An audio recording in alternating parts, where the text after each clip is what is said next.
علماء دین کو جس قدر اثر یعنی ہولڈ یہاں کے مسلمان عوام پر حاصل ہے وہ دنیا میں کہیں اور نظر نہیں آتا،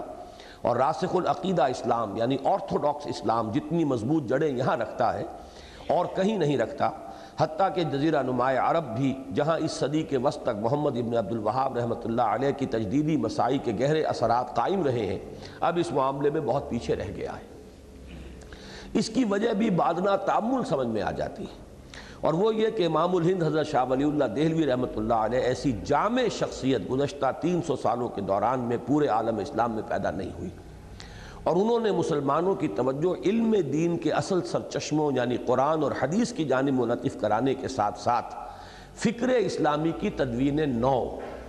حجت اللہ البالغہ، یہ در حقیقت فکر اسلامی کی ایک نئی تدوین ہے، اور مختلف پہلوؤں سے انہوں نے فلسفہ، تصوف، ان موضوعات کو بھی اختیار کیا ہے۔ تدوین نو کا جو عظیم الشان کارنامہ سر انجام دیا ہے،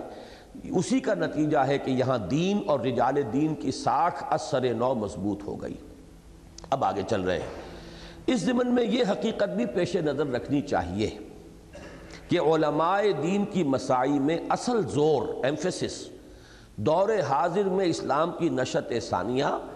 اور تجدید و احیاء دین کے تقاضوں کو پورا کرنے کی بجائے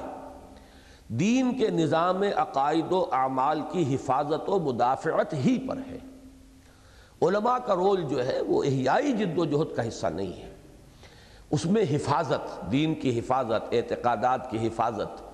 کوئی حملہ ہو رہا ہو، کہیں سے فتنہ ابھر رہا ہو، اس کے مقابلے کے لیے، اس کی سرکوبی کے لیے وہ میدان میں آ جائیں گے، اس کا مقابلہ کریں گے۔ اس طرح گویا ظاہری اعتبار سے ان کی خدمات کو سابق مجددین اسلام کی مساعی کے ساتھ ایک نوع کے تسلسل کی نسبت حاصل ہے، کیونکہ میں یہ بیان کر چکا ہوں کہ ہمارے سابق مجددین جو ہیں انہوں نے بھی کوئی عسکری عوامی تحریکیں نہیں اٹھائیں، انہوں نے وہی اصلاح عقائد، اصلاح اعمال، اصلاح اخلاق، انہی چیزوں کے اندر اپنی ساری محنت جو ہے وہ صرف کی ہے۔ یا کوئی نظریاتی فتنہ اٹھا ہے تو اس کا قلع قمع کر دینا، کوئی علمی میدان کے اندر کوئی بات غلط کہی گئی ہے اس کی تصحیح کر دینا، کوئی علمی تقاضا ہے وقت کا اس کو پورا کرنا، تو یہ در حقیقت ہمارے ان مجددین کا جو کام تھا، تو گویا کہ اسی کا تسلسل ہے۔ علماء چونکہ ان کے وارث ہیں،